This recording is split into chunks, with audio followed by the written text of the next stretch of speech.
Titans, Packers, Sunday night. Tennessee can clinch a playoff berth with a win or a Ravens or Dolphins loss. Packers can wrap up home field advantage and a bye with a win and a Seahawks loss. Speaking of the Seahawks, they clinch the NFC West with a win against the Rams. LA can clinch a playoff spot with a win or a little other help.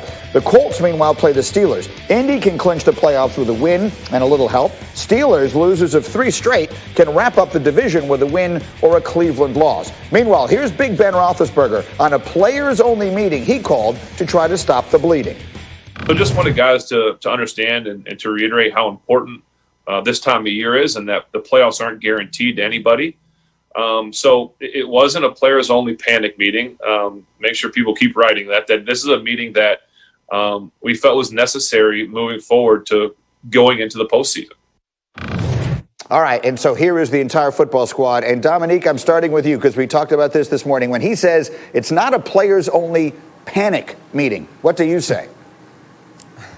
I mean, there's no such thing as a players-only non-panic meeting. Like, players-only meetings, like, they come about because the team is in disarray and somewhat in panic. If he just wanted to reiterate how important the playoffs are and how it's not just given, you can do that in the team meeting in the morning where the coaches are. You can do that in other meetings. When you want everyone out of the room but the players, it's normally because of some emotional component or some psychological component. There's some air that needs to be cleared. There's some tension between a position group or some tension between players and coaches. There's something that needs to be discussed. There's some sort of mindset switch that needs to be made. There's no point for a players-only meeting given what we know about their situation, because what we know about their situation is they have issues with injury and they have issues with performance. You can't talk somebody into performing differently. You can't talk someone's knee into being healthy. And unless one of those players has a time machine and can take Ben Roethlisberger back to when he could hold the ball for 5 seconds in the pocket and shrug off a defensive lineman,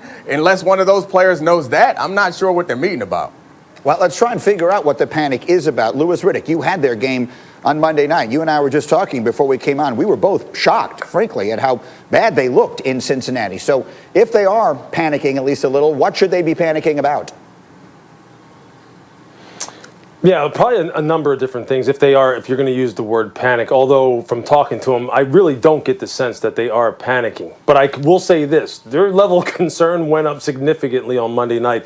And I think first and foremost for me, look, I'm worried about Ben, but I'm not like out of my mind worried about him, because I think, look, he's a professional. He's a Hall of Famer. He understands that he's not playing well. He gets that, and you could see that on Monday night.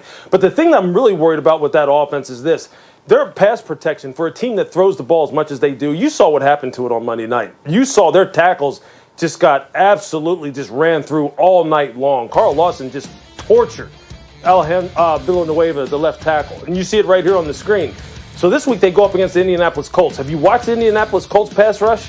Have you seen what they do to quarterbacks? That's the kind of thing that worries me. If they aren't able to strike better balance in the run game and take some of this pressure off Ben to where he's dropping back 35, 40 times a game, if they don't get that figured out, they will be lucky to win one game. And that's something that surprises me to say for a team that started off 11-0, which I don't think was smoke and mirrors. I think this is a good team, but they have to get back to some sort of balance, and their offensive line has to play much, much better. You know, D. Wood, along those lines, like I happen to notice yesterday was the 48th anniversary of the Immaculate Reception. And for every single one of those 48 years, the one thing you knew about the Pittsburgh Steelers was that they were going to be a physical football team. So what is your reaction to what people are saying about them and what we're seeing on the tape from them right now? Greeny, they can't impose their will on anyone. You know, and that's crazy to think about when you talk about the Pittsburgh Steelers, because usually when someone brings up the Pittsburgh Steelers, it's synonymous with, you know, physicality, defense, running the football, those type of things. And we all know that Big Ben is on the back nine of his career. There's no reason for Big Ben to be having to throw the ball around as much as he is. And the reason that he's doing that is they can't knock people off the ball. You know, that's been a big recipe for Pittsburgh's success in years prior, but they just can't do that this year, and it's starting to manifest itself out right now at this critical stretch where they've lost 3 games in a row. They can't protect the quarterback, they can't run the ball, and it's exposing the whole football team.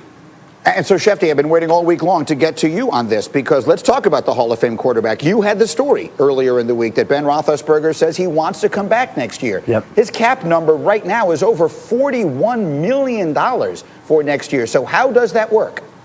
Well, he has the largest cap number of any player in the league next year, but it doesn't change the fact that he does want to play, he does want to come back, and he does want to fulfill the terms of that contract. And again, you can bring him back, and if you need more space, maybe there's a way to restructure that deal to create more flexibility to strengthen other positions. But make no mistake about the fact that he does want to return.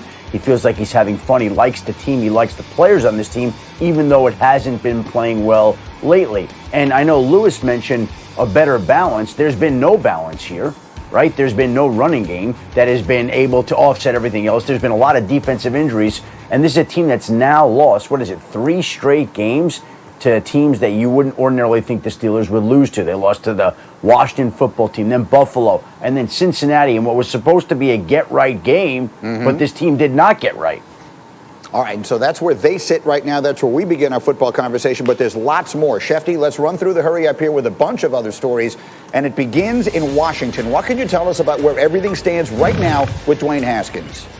Look, there's a short and long-term answer here, Greeny. The short-term answer is this team still may need him on Saturday when it plays Carolina to start because Alex Smith is not assured of being ready from that calf injury. Long-term, obviously, there are questions about Dwayne Haskins. He lost his captaincy. He was fine.